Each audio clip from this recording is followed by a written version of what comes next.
आम्हाला म्हणजे मला नाही पडत, आमच्या जमातीला. तर मला असं वाटतं की त्या 99 चांगल्या लिहिलेल्या बातम्यांकडे आमचं लक्षच नसतं. पण मला असं वाटतं की आमचे कान टोचणारे सुद्धा कोणीतरी असले पाहिजे. आम्हाला भीती वाटली पाहिजे एखादं चुकीचं काम करताना की अशा पद्धतीची पत्रकारिता असली पाहिजे आणि ती तुम्ही ठेवता. मला असं वाटतं सर्वोच्च न्यायालयाच्या न्यायाधीशांना सुद्धा पत्रकार परिषद घेऊन सांगावं लागलं की लोकशाही धोक्यात आहे. काही वर्षांपूर्वी या देशामध्ये जर विश्वास आता कुणावर असेल तर फक्त तुमच्यावर आहे. लक्षात ठेवा, पत्रकारांवर आहे. एखाद्या शेतकऱ्याच्या शेतात जर काही झालं किंवा त्याला काही अडचण आली तर पहिला फोन तो पत्रकारांना करतो, दुसरा फोन आम्हाला करतो. एवढा विश्वास पत्रकारांवर आहे. पण या पत्रकारांचं जगणं कुणी समजून घेणार आहे की नाही घेणार आहे? माणूस कोण पत्रकारांकडे कुणी बघणार आहे की नाही बघणार आहे? कोरोनाच्या काळामध्ये कॉस्मेटिकमध्ये किती पत्रकारांना घरी बसावं लागलं. वयाच्या 25-25 वर्ष तुम्ही पत्रकारिता केली, 30-30 वर्ष पत्रकारिता केली आणि अचानक तुम्हाला सांगितलं की उद्यापासून तुम्ही येऊ नका.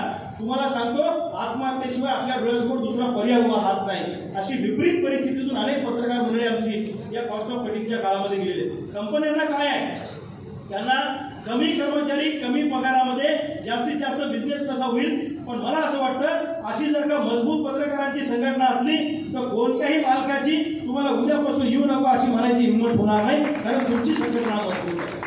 आणि या देशामध्ये जो जो घटक संघटित आहे त्या त्या घटकाचा मेळ लागलेला आहे आणि जो जो घटक संघटित नाही त्याचा पुरा मेळ पांगेला आहे.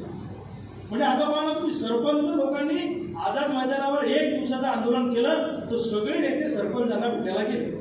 हे सरपंच सगळे वेगळ्या वेगळ्या पक्षाचे आहेत पण त्यांची एक मजबूत संघटना आहे म्हणून सगळ्या नेत्यांना आझाद मैदानावर जावं लागलं. तसं तुमच्या व्हॉइस ऑफ मीडियाच्या माध्यमातून पत्रकारांची एक मजबूत संघटना संदीप काळे सरांच्या नेतृत्वाखाली मार्गदर्शनाखाली उभी राहिली.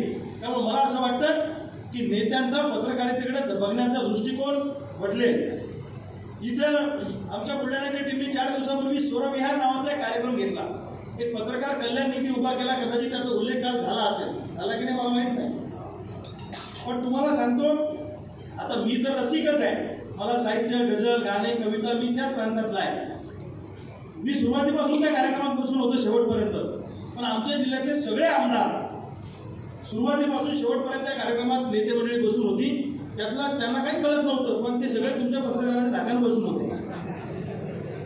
मी विनोदाला आमचे राधेसाहेब दांडे बाईजी त्यांना कानात म्हटलं काय पत्रकारांचा भाग आहे, संगीतातलं काही कळत नसताना सुद्धा सगळे नेते बसून आहेत म्हटलं पहिल्यापासून. हा तुमचा युनिट, ही तुमची युनिटी आहे. मी काय त्यांना कळत नाही असं मी म्हणणार नाही. पण पत्रकारांचा नैतिक दबाव जो आहे हा खूप महत्वाचा आहे आणि पत्रकारिता जिवंत राहणं या देशासाठी किती आवश्यक आहे हे तुम्हाला आम्हाला अलीकडच्या काळात माहीत आहे. मला असं वाटतं अलीकडच्या काळातली क्रांती ही काय फक्त आंदोलनं करून किंवा रस्त्यावर उतरूनच झाली पाहिजे असं नाही. अलीकडच्या काळात बोलणं ही सुद्धा खूप मोठी क्रांती आहे. जो बोलला त्याला तुरुंगात टाकतात, जो बोलला त्याच्या मागे ईडी लावतात, जो बोलला त्याच्या चौकशा लावतात. माझ्यावर तर 100च्या वर पोलीस केसेस आहेत. तुम्ही म्हणता काय मुंबईला खिशी कापतो काय लोकांचे? नाही, हे असंच. पण सुदैवानं माझी बायको वकील असल्यामुळे मला फी द्यायचं काम नाही. मी ते बजेट बरोबर बसून गेलाय. मी संदीप काळे सर सारखा बरोबर माइंड लावून कार्यक्रम करतो. बायको वकील आहे, फी द्यायचं काम नाही. केसेस किती झाल्या तरी चिंता नाही. कागद तिकिटाचं सुद्धा मला पैसे द्यावं लागत नाही. शेकडो केसेस आमच्यावर केल्या. मध्यंतरीच्या काळामध्ये मला 1 वर्ष तुरुंगात ठेवा असं इतका प्रयत्न केला सरकारने. पण आमच्या पत्रकारांनी माझ्या पाठीशी खंबीर उभं राहिल्यामुळं मला जेलमध्ये जाण्यापासून थांबलो. एवढी ताकद पत्रकारितेमध्ये. मी म्हणणाऱ्या नेत्यांना नाक घासायला लावते पत्रकारिता. त्यामुळे पत्रकारांना जपणं ही फक्त व्हॉइस ऑफ मीडियाची जबाबदारी नाही तर पत्रकारांना जपणं ही समाजातल्या प्रत्येक घटकाची जबाबदारी आहे हे मानणारा मी कार्यकर्ता. आणि कधीतरी आमच्यासारख्या नेत्यांनी पत्रकारांचं जगणं पण जवळून अनुभवलं पाहिजे ना. आज पत्रकारिता करत असताना पगार मिळण्याचे कार्यक्रम फार कमी झाले. तो कसा जातो, त्याच्या घरी किराणा जातो की नाही जातो, त्याचा पोरगा कोणत्या शाळेत शिकतो, त्याचा आर्थिक स्तर काय आहे. मला असं वाटतं तुम्ही पत्रकारिता करता तर काही फक्त पैसे मिळण्यासाठी करत नाही किंवा पगार मिळण्यासाठी करत नाही. जसा कार्यकर्त्याला एक किडा असतो तसा पत्रकाराला एक विद्रोहाचा किडा असतो. हा विद्रोहाचा किडा, हा बंड्याचा किडा, हा काही आपल्याला शांत बसू देत नाही. आणि तुम्ही दरवर्षी ठरवता की आता पत्रकारिता सोडायची, नवीन बिझनेस करायचा आहे, पण तुमचं काही सुटत नाही. कारण आता बस झालं बा, खूप वर्ष केलं, आता जरा नवीन काहीतरी करू, पण ते तुम्ही सोडू शकत नाही. कारण आपला पिंड, आपला स्थायी भाव हा विद्रोहाचा आहे, हा बंडाचा आहे, अन्यायाच्या विरुद्ध लढण्याचा आहे. त्यामुळे मला असं वाटतं की पत्रकारांना जपलं पाहिजे.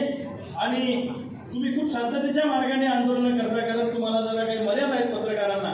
माझी आंदोलनात PhD झालेली आहे, त्यामुळं कधी काळी आंदोलनाच्या बाबतीत काय वाटलं तर जरा आमच्याशी पण चर्चा करत चला. कारण सरकारला कमी लोकांमध्ये कसं झुकवायचं याचं तंत्र माझ्याकडे आलेलं आहे, आणि कशा मागण्या मान्य करून घ्यायच्या हे बऱ्यापैकी आम्ही सरकारच्या छाताडावर बसून करतो. काहीच नाही. मी मागच्या वर्षी उपोषणाला बसलो, यांनी सांगितलं की रविकांत तुपकरला सोडू द्या, जाऊच नका. मी म्हटलं बरं ठीक आहे. आता 4-5 दिवस झाले, म्हणलं आपली तब्येत खराब झाली. मी उठलो 5,000 लोक घेऊन, मी म्हणलं मी मंत्रालयाचा ताबा घेणार आहे. सगळ्यांचे मला फोन, आम्ही चर्चेला तयार आहे, आम्ही चर्चा करतो, तुमचं काय म्हणणं आहे ते ऐकतो. लक्षात घ्या, नाक दाबल्याशिवाय ह्या औलादी तोंड उघडत नाही. तुम्हाला जरा माझे शब्द अवघड वाटते, पण या प्रस्थापित व्यवस्थेला हलवायचं असेल तर यांना गांधींचा मार्ग कळत नसला तर कधी कधी भगतसिंगाचा मार्ग सुद्धा यांना सांगावा लागतो. आणि मला असं वाटतं जसं बाकीचे लोक संपाचा हत्यार उपसतात, सहज माझ्या डोक्यात आलं, पत्रकार जर 8 दिवस संपावर गेले तर काय होईल. गंमत तर करून पहा, नुसतं म्हणून तर पहा. माझं काय म्हणणं, डसू नका पण फुसफुस तर करा. संदीप काळे साहेब एकदा फक्त असं म्हणा की आम्ही सगळे पत्रकार संपावर जातो, नुसतं म्हणून तर पहा. सगळे मालक तुमचे पाय धरत येतील आणि सरकारमधले लोक सुद्धा तुमच्याशी चर्चा करतील. हे असं केल्याशिवाय हे होत नाही. कालेबाजी असतील ना शिट्ट्या लावणी असल्यामुळे. काय राव, तुम्ही काल बोलवलं नाही आम्हाला काळे सर, चांगल्या कार्यक्रमाला तुम्ही आम्हाला बोलवलं नाही. मी यांना म्हटलं मी काल येतो नाही, म्हणजे तुम्ही उद्या या. पण मला खूप आनंद वाटला की अशा अधिवेशनाला एवढ्या मोठ्या संख्येनं, म्हणजे काल तुमचा हॉल आपण राहिला, बाहेर खुर्च्या टाकाव्या लागल्या, एवढी तुडुंब गर्दी झाली. मला असं वाटतं की ही एक पोकळी तयार झालेली होती पत्रकारितेमध्ये संघटनेची, आणि या पत्रकारांचा आवाज बुलंद करण्यासाठी नियतीने ही जबाबदारी संदीप काळे सरांवर टाकलेली आहे, आणि त्याच्यातनं हे सगळं झालेलं आहे. तर मला असं वाटतं आपण सगळे एकमेकांना जपूया. मी काही तुम्हाला सल्ला देण्या इतका मोठा नाही, पण मला एक सल्ला पत्रकारितेतल्या आपल्या काही लोकांना द्यायचा आहे की आपण एकमेकांबद्दल निगेटिव्ह बोलणं बंद केलं पाहिजे. हे सगळ्यात माझं स्पष्ट मत आहे. आपला प्रॉब्लेम काय केला तर 22 वर्ष मलाही याच्यामध्ये चळवळीत झाले, तर आपला प्रॉब्लेम काय, याचं काही खरं नाही, त्याचं काही खरं नाही, हा बोगस आहे, हा असं आहे. माझं म्हणणं आहे हे नेते मंडळी सगळ्या युती आघाड्या करतात, ते आतमध्ये काही बोलत असतील, बाहेर एकमेकांच्या विरोधात बोलतात का. मग आपली संघटना अशी संघटना चालवतानाच एक सूत्रच आपण ठेवलं पाहिजे की आपल्या संघटनेचा कोणताही माणूस कसाही असेल त्याच्या विरोधात एक शब्दही गॉसिपिंग आपल्याकडून होता कामा नये, याची काळजी आपल्या प्रत्येक सदस्यांनी घेतली पाहिजे. म्हणजे उद्या आमच्यासारखा जर बोलायला लागला आणि तुम्ही जर का आम्हाला विरोध केला तर पुन्हा आमच्यासारखा कोणताही माणूस तुमच्या पत्रकाराच्या विरोधात बोलायची हिंमत करणार नाही. ही बारीक बारीक सूत्र संघटना चालवताना आपण, मला असं वाटतं, पाळली पाहिजे. हे सांगण्यात इतका मी मोठा नाही, पण तरी पण सांगतो. आणि संघटना चालवताना विश्वास खूप महत्वाचा आहे. काय होतं की आपल्यामध्ये फूट पाडण्याचा प्रयत्न अनेक लोक करतात, कारण प्रस्थापित मंडळीला एकच काम आहे, कुठली संघटना असली की त्याच्यात फूट पाडायची, आपल्या नेत्याबद्दल वाईट साईड भरवायचं. अहो आता मी निवडणुकीत उभा होतो, मला एवढ्या अफवांना सामोरं जावं लागलं की तो फोडून काढता काढता माझ्या नाकात दमा, अफवांचं पीक.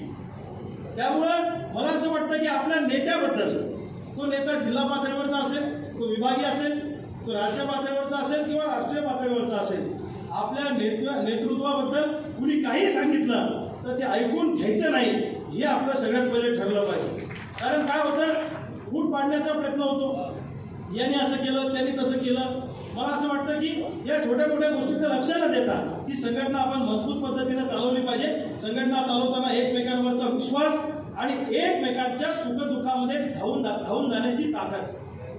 आता काय होतं, ही संघटना मजबूत होण्याच्या अगोदर आपण जेव्हा एखाद्या प्रस्थापित नेत्यांच्या विरोधात लिहितो आणि तो नेता जर का गुंडागर्दी करणारा असला तर त्या पत्रकाराला मारहाण करतो, त्याला सगळ्या बाजूला कोंडीत पकडण्याचा प्रयत्न करतो आणि मग तो पत्रकार हताश होतो. तो भविष्यात कुणाच्या विरोधात लिहायची हिंमत करत नाही.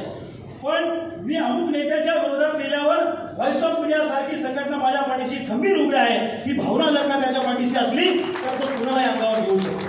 त्यामुळे मला असं वाटतं की संघटना असणं खूप महत्वाचं आहे. अहो, पोलीस पाटलांची संघटना आहे राव, या अंगणवाडीच्या बायकांची संघटना आहे. हो ना, माझी बायको तर कधी कधी मला म्हणते का नाही तू शेतकऱ्याचा नाद सोड, तू अंगणवाडीच्या बायाची संघटना काढ. हो ना, त्या महिला आल्या तर 100 रुपये बी देतात ना, मोर्चाला आले की ते 100 रुपये बी देतात, मोर्चात बी येतात. आमचं शेतकऱ्याचं उलट आहे, आम्ही त्यांच्यासाठी कितीही करा ते मजबूत पद्धतीने आमच्यासोबत येत नाही. आमचं असं आहे की बरंच बरं आहे. आता तुम्हाला काय सांगू, मध्येच कोणीतरी जातीवादी गिदाडा गिरट्या घालतात. जातीच्या संघटनेत मात्र लोक अग्रेसर असतात, धर्माच्या संघटनेत अग्रेसर असतात, पण आम्ही आर्थिक प्रश्नावर हक्कासाठी काम करतो, मग आम्हाला खूप त्रास होतो या सगळ्या गोष्टींचा. त्यामुळं मला असं वाटतं की या सगळ्या गोष्टींचा भविष्यातले धोके ओळखून आपण सगळ्यांनी काम केलं पाहिजे. आणि व्हॉइस ऑफ मीडियाच्या माध्यमातून काय होणार आहे तर मला असं वाटतं ज्यांच्यामध्ये एक फिलॉसॉफर असं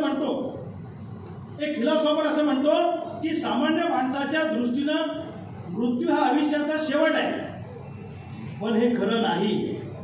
मग खरं काय आहे? तुमच्यातली प्रतिभा, तुमच्यातली क्षमता, तुमच्यातलं अंगभूत कौशल्य याचा वापर न होणं अथवा ते गंजत ठेवणं हे मृत्यूपेक्षाही भयानक आहे. डिप्रेशन नावाचा प्रकार काय? म्हणून या व्हॉइस ऑफ मीडियाच्या माध्यमातून ज्याच्यामध्ये ज्या प्रतिभा असतील, ज्या क्षमता असतील त्याला फुलवण्याचं काम सुद्धा या ठिकाणी होत आहे, ही चांगली बाब आहे. आणि ज्याच्यामध्ये ज्या काही प्रतिभा आणि क्षमता आहेत अशा लोकांनी आपल्या क्षमता ओळखून समाजासाठी त्याचा उपयोग केला पाहिजे. जसं आमच्या संदीप काळे सरांनी स्वतःतली क्षमता ओळखली आणि आपलं सगळं लाईफ पत्रकारितेला डेडिकेट केलं. हे काही साधं सोपं काम नाही, लक्षात ठेवा. त्यांची बायको त्यांना विचारत असेल ना, हे बोलणं धंदा कुठलो काय, पण एखाद्या ध्येयाने किंवा एखादा माणूस एखाद्या विषयासाठी जेव्हा लाईफ डेडिकेट करतो तेव्हा त्याच माणसाचा इतिहास होत असतो. जगतात तर सगळेच जगतात. संदीप काळेंच्या घरी प्रॉपर्टी किती आहे हे कोणी विचारत नाही, संदीप काळे किती सुंदर दिसतात हे कोणी विचारत नाही, संदीप काळेंचं लग्न झालंय की नाही हे कोणी विचारत नाही, त्यांना मुलंबाळं किती हे कोणी विचारत नाही. त्यांच्या कर्तृत्वाला आपण सगळे लोक सलाम करतो म्हणून आपण इथं आलेलो आहे, लक्षात ठेवा. याचा अर्थ असा आहे की समाजामध्ये आपलं कर्तृत्व काय आहे याला समाजामध्ये किंमत आहे. तुम्ही कोणत्या जातीत जन्माला आले, धर्मात जन्माला आले याला फारसं महत्व नाही. पण मला असं वाटतं की एखादा माणूस आपलं लाईफ जर एखाद्या विषयासाठी डेडिकेट करत असेल तर त्याच्या पाठीशी उभं राहणं हे तुमचं आमचं सगळ्यांचं काम आहे आणि ते ताकदीनं झालं पाहिजे असं मला वाटतं. आणि ते जर का झालं नाही तर नव्यानं पुन्हा कोणी संदीप काळे जन्माला येणार नाही, तुम्हाला सगळ्यांना एकत्रित करायला आहे. म्हणून समाजातल्या विस्थापित लोक जे आहेत, जे प्रस्थापितांच्या विरोधामध्ये लढतात, अशा लोकांच्या पाठीशी उभं राहण्याचं काम आपण सगळ्यांनी केलं पाहिजे असं मला वाटतं. शहीद भगतसिंग जेव्हा फासावर जात होते तेव्हा शहीद भगतसिंगांची आई तेव्हा त्यांना भेटायला येणार होती, तेव्हा त्यांनी आईला निरोप दिला की आई तू भेटायला येऊ नको, तर तू जर भेटायला आली तर तुझ्या डोळ्यात पाणी येईल आणि तुझ्या डोळ्यातलं पाणी तर देशातल्या मायमावल्याने बघितलं की भगतसिंगांची पाय रडते आहे, हा संदेश देशामध्ये चुकीचा जाईल म्हणून आईला भेटायला सुद्धा त्यांनी येऊ दिलं नाही. अशा पद्धतीचे क्रांतिकारक आपले होते. मला असं वाटतं या व्हॉइस ऑफ मीडिया ही संघटना जी आहे ही पत्रकारांच्या स्वातंत्र्याचा लढा त्यांनी तुम्ही उभा केला आहे आणि त्या लढ्यातले तुम्ही क्रांतिकारक आहात, लक्षात घ्या. त्यामुळं आपलं जगणं सुद्धा क्रांतिकारकासारखंच असलं पाहिजे या मताचा मी आहे. जरा प्रमाणापेक्षा जास्त बोललो असेल तर वाईट वाटलं तर वाटलं, मला त्यात काय, जे वाटलं ते वाटलं. आमचं कसं आहे, आमचं उदळ आहे, आमचं विदर्भातलं भाषेत उदळ घेणं म्हणतात. आम्ही काही रोजगार काम करत नाही, एकदा गुप्त घेतलं की पूर्णच घेतोय आम्ही. त्यामुळं मला तुम्हाला सगळ्यांना भेटून छान वाटलं. आपण सगळे मिळून सोबत काम करू. आणि तुम्ही पत्रकार फक्त एकटे नाही, परवा दिवशी बुलढाण्याला त्या कलकत्त्याच्या डॉक्टर भगिनीवर बलात्कार झाला तर आमचे सगळे बुलढाण्याचे डॉक्टर एकत्र आले, त्यांनी निषेध केला. आम्ही पण गेलो, सगळे डॉक्टर दिसत होते. तर मी बोलताना एक शब्द तिथे वापरला, मी म्हटलं कलकत्त्याच्या डॉक्टर भगिनीवर बलात्कार झाला, आपण सगळे डॉक्टर निषेध करायला आलो, ही गोष्ट बरोबर आहे आणि त्याचा निषेध आहे. पण डॉक्टरवर बलात्कार झाला की डॉक्टरने यायचं, पत्रकारावर संकट आला की पत्रकारांनी यायचं. हे वर्गीकरण का करतात? माझं म्हणणं आहे की पत्रकारावर संकट आलं तर आमच्यासारख्या सगळ्या शेतकऱ्यांनी तुमच्या पाठीशी उभं राहिलं पाहिजे, समाजातल्या सगळ्या घटकांनी उभं राहिलं पाहिजे. वर्गीकरण कशा? दुर्दैव आहे. बलात्कार दिल्लीत झाला तरच तो बलात्कार होतो, तो गल्लीत झाला तर तो बलात्कार होत नाही. हे या देशाचं दुर्दैव आहे. आम्ही शेतकरी दिवसाला 10 मरतो, रोज मरे त्याला कोण रडे अशी आमची अवस्था आहे. म्हणजे तुम्ही आता शेतकरी आत्महत्येच्या बातम्या छापता पण लोक आता वाचायला सुद्धा तयार नाही, कारण लोक रोजच मरतात.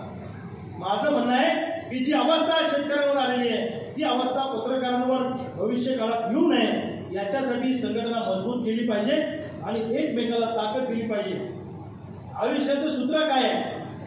आपल्या मृत्यूनंतर, आपला जेव्हा मृत्यू होतो ना, आपल्या मृत्यूनंतर पहिली बातमी जेव्हा समोरच्याच्या कानावर जाते आणि मृत्यूची बातमी कानावर गेल्यावर पहिली प्रतिक्रिया जी उमटते ती खरी श्रद्धांजली असते.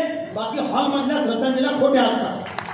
असं माझं म्हणणं आहे की अमुक माणूस गेला, अरे वाईट झालं, 2 दिवस आमच्याकडे चुली भेटला नाही, समजून घ्या त्याने आयुष्यात चांगलं काम केलं.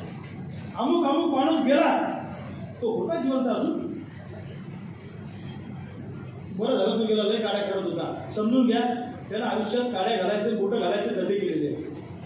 म्हणून आपल्या मृत्यूनंतर आपला आदर्श पुढच्या 4 पिढ्यांनी घेतला पाहिजे, इतकं नैतिकदृष्ट्या आपलं जगणं समाजामध्ये असलं पाहिजे या मताचं. मला सगळे नेते म्हणतात काय ना तुम्ही पैसे खात नाही, भ्रष्टाचार करत नाही, बाकी नेत्यांसारखं तुम्ही करत नाही, आता किती दिवस असं करता. हे तुमचे पत्रकार मंडळी पण मला नेहमी म्हणतात की आता जरा सेटल हो, तुला किती दिवस सांभाळायचं आम्ही सगळ्यांनी. पण मी त्यांना म्हणत असतो या सगळ्या, मी जर त्यांच्यासारखा भ्रष्टाचारी झालो तर आमची काय ओळख राहणार? या सगळ्या बरबडलेल्या युगामध्ये, या सगळ्या अंधकारमय युगामध्ये एक पंथी घेऊन आम्ही निघालेलो आहे. आणि मला असं वाटतं की प्रत्येक जण इमानदार माणूस होतो. एखाद्या मालकाला जर का संपादक शोधायचा आहे तर तो 10 वेळा विचार करून शोधतो की हा इमानदार असला पाहिजे. घरात नोकर शोधायचा असला तर आपण म्हणतो इमानदार असला पाहिजे. याचा अर्थ इमानदारीला समाजामध्ये किंमत आहे, प्रामाणिकपणाला समाजामध्ये किंमत आहे. गांधीजींची तत्व आजही समाजामध्ये गांधीजी जिवंत आहेत. सत्य, अहिंसा, प्रेम. एखादा माणूस, आपण मोबाईलवर असतो, तो विचारतो आपल्याला कुठे आहे, आपण असतो शिर्डीला, आपण सांगतो मी पुण्याला आहे, आणि त्याला कळतं हा शिर्डीत भाषण करतोय, सांगतोय पुण्याला आहे, त्याला वाईट वाटतंय, आपण खोटं बोललो, सत्याचा विषय. पण जेव्हा आपण एखाद्याला फोन करतो आणि तो अमक्या ठिकाणी आपल्याला कळतं तो खोटं बोलतो तेव्हा आपल्याला वाईट वाटतं. सत्य पाहिजे पण त्याची अपेक्षा आम्हाला दुसऱ्याकडून आहे, स्वतःकडून नाही. अहिंसा. माझ्या मित्रावर कोणी हात घातला तर मी त्याचं थोबाड फोडतो. माझ्या बहिणीकडे कोणी वाकड्या नजरेने बघितलं तर मी त्याचे दात पाडतो. पण मी जर एखाद्याच्या बहिणीकडे वाकड्या नजरेने बघितलं आणि त्यांनी जर माझे दात पाडले तर मला वाईट वाटतं. अहिंसा पाहिजे पण माझ्याकडून नाही, त्याच्याकडून पाहिजे. प्रेम इतरांनी माझ्यावर करावं, मी मात्र करणार नाही. समोरच्यानी माझ्यावर भरभरून प्रेम करावं, हे गिव्ह अँड टेक आहे. तुम्ही प्रेम केलं, तुम्ही तुमच्या आपुलकीपणा निर्माण झाली तुम्ही करणार, पण तुम्हीच माझ्यावर प्रेम करावं. पत्रकारांनीच राजकारण्यावर प्रेम करावं. आम्ही राजकारणी तुमच्यावर प्रेम करणार नाही, आम्ही सोयीनं वागणार, चालणार नाही. ह्या ज्या गोष्टी आहेत, मला असं वाटतं गांधीजींची जी काही तत्व आहे ही आपण प्रत्येकाने स्वतः अवलंबली पाहिजे या मताचा मी आहे. आणि खूप जास्त तत्वज्ञान दिल्यासारखं होईल, पण मला मोकळेपणाने तुमच्याशी बोलावं असं वाटलं. आणि पत्रकारांनी निर्भीडपणे पत्रकारिता केलीच पाहिजे. निर्भीडपणे पत्रकारिता करणाऱ्या आणि कोणत्याही राजकारणाला किंवा व्यवस्थेला न जुमानणाऱ्या पत्रकाराच्या पायाशी अनेक नेते लोळण घेताना येतात, हे मी बघितलेलं आहे. पण दुर्दैव असं आहे, ज्या पत्रकारांची लेखणी अतिशय सुंदर आहे, अतिशय ताकदीची आहे, सगळे पत्रकार त्यांच्या लेखणीला घाबरतात. तुम्ही जर त्याच्या घरी जाऊन बसले तर काय तुमचं घाबरेल? मला असं वाटतं तुमच्या ऑफिसमध्ये प्रत्येक राजकारणी आला पाहिजे आपल्याकडं, की साहेब जरा लक्ष राहू द्या, आणि त्या राजकारणाला धाक वाटला पाहिजे. तुमची पत्रकारिता आहे म्हणून राजकारणाला धाक आहे. एका वाक्याने आधार पाडलेला राजीनामा द्यायला लावला होता. बडे काय छोटे छोटे शहरों में काय बड़े बड़े शहरों में छोटी छोटी बातें होती है, 2-4 लाईन गेले घरी, हिला सर्व गेले घरी. म्हणजे पत्रकारितेमध्ये काय ताकद आहे. त्यामुळं थोडंफार इकडे तिकडे होत असेल, पण त्यातल्या त्यात चांगलं शोधण्याचा प्रयत्न आपण करू असं मला वाटतं. एकमेकांना ताकद देऊ, एकमेकांच्या पाठीशी उभे राहू. तुम्ही पत्रकार फक्त पत्रकारांपुरते मर्यादित नाही, तर आम्ही सुद्धा तुमच्या पाठीशी खंबीरपणे ताकदीने उभे आहोत. जेव्हा तुमच्यावर संकट येईल किंवा जेव्हा तुम्ही आवाज द्याल, आज मी एकटा आलो, उद्या सांगा 10,000 शेतकरी घेऊन यायचे का 20,000 शेतकरी घेऊन यायचे, तुमच्या पाठीशी आम्ही खंबीरपणे त्या ठिकाणी उभं राहू. हा शब्द आम्ही तुम्हाला या निमित्तानं देतो आणि तुम्हाला एक आवाहन करतो की चळवळीत काम करणाऱ्या, वेगळ्या वेगळ्या चळवळीत काम करणाऱ्या कार्यकर्त्याच्या पाठीशी तुम्ही उभे राहताच, पण भविष्यातही ताकदीने उभे राहा. अरे चळवळी संपत चाललेल्या आहे, कुणी चळवळी आता करत नाही. आमच्यासारखे बोटावर मोजण्याचे वेगळ्या वेगळ्या विभागातले काही लोक सोडले तर चळवळी फार कोणी करत नाही. त्यामुळं चळवळी करणारे पोरं तयार झाले पाहिजे, चळवळी करणाऱ्या पोरी तयार झाल्या पाहिजे आणि त्यांच्या पाठीशी पत्रकारांनी ताकदीने उभं राहिलं पाहिजे अशी मी अपेक्षा व्यक्त करतो. व्हॉइस ऑफ मीडियाच्या माध्यमातून अनेक उपक्रम तुम्ही राबवताय. 5,000 लोकांच्या विम्याचं संरक्षण तुम्ही या राज्यातल्या पत्रकारांना दिलंय. हे काम खरं तर सरकारचं आहे. सरकारनं महामंडळाची घोषणा केली, पण ते कधी होईल आता मस्के साहेब मला माहीत नाही. केली का घोषणा? पुढं काय त्याचं? पुढं काय नाही. हे तर सरकारचं घोषणामालाच आहे. परंतु मला असं वाटतं की सातत्यानं आंदोलनं आणि चळवळी होत राहिल्या तर त्याचा दबाव निर्माण होत राहील आणि तुम्हाला भरपूर काही मिळेल. पुढचे वक्ते आलेले आहेत, त्यामुळे मी माझा आवर्त घेतो. पण एकच सांगतो, राह में खतरे बहुत है, ठहरता कौन है. राह में खतरे बहुत है, ठहरता कौन है. मौत कल तो आज आ जाए, डरता कौन है. तेरे लश्कर के मुकाबिल मैं अकेला हूं, मगर फैसला मैदान में होगा, मरता कौन है. फैसला मैदान में होगा, मरता कौन है. कमी दिवस जगा, पण असं जगा की पुढच्या 4 पिढ्यांनी आपलं नाव घेतलं पाहिजे आणि आपल्यावर सुद्धा कुणीतरी पुस्तक लिहिलं पाहिजे. अशा पद्धतीचं आपलं जगणं असलं पाहिजे. तुम्ही तिकडे पाहू नका, तुम्ही माझ्याकडे बघा. पाहुणेच आहेत, तुम्हाला भेटणारच आहेत. आपला प्रॉब्लेम काय माहितीये का, जेव्हा जे करायचं तेव्हा ते कधीच करत नाही.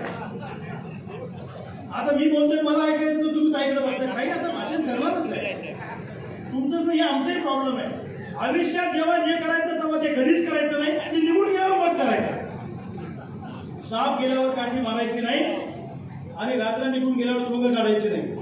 जेव्हा जे करायचं तेव्हा तेच करायचं. त्यामुळं असं जगूया, पत्रकारितेत असो की कुठल्याही क्षेत्रात असो, असं जगूया की पुढच्या 4 पिढ्यांनी आपल्या नातवांनी सुद्धा आपलं नाव घेतलं पाहिजे.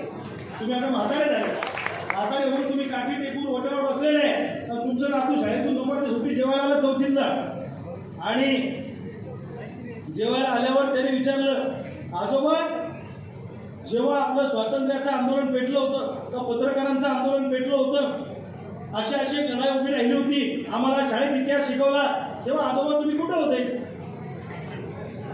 कारण मी पोलिसांचा मार खायच्या धाग्यानं मी घराचा दरवाजा लावून घरात होतो. मायच्यान ते पोरगं तुमच्या तोंडावर ढोकल मुतल. पण तुम्ही जर का म्हटलं की संदीप काळेंनी जी लढाई पत्रकारांची उभी केली आणि त्यावेळी जे आंदोलन झालं, त्या लढाईमध्ये तुझा आजोबा होता. मी पोलिसाचा मार खाल्लाय. 80 नंबरच्या पानावर 7व्या नंबरवर तुझ्या आजोबाचं नाव लिहिलंय. बायच्या त्या पोराची कॉलर टाईट होईल, ते गर्वानं जाऊन शाळेत सांगले, माझा आजोबा होता त्याच्यात, माझा बाप होता त्याच्यात. पुढच्या 4 पिढ्यांची कॉलर टाईट झाली पाहिजे, असं आपलं जगणं असलं पाहिजे. एवढंच या निमित्तानं सांगतो. आतून पेटलो पण हळूवार बोलतो, आतून पेटलो पण हळूवार बोलतो मी. काही विशेष नाही व्यवहार बोलतो मी. बेमान झालेला एक नाग ठेचू, येत्या नव्या युगाचा निर्धार बोलतो मी. येत्या नव्या युगाचा निर्धार बोलतो मी. धन्यवाद. जय हिंद, जय महाराष्ट्र.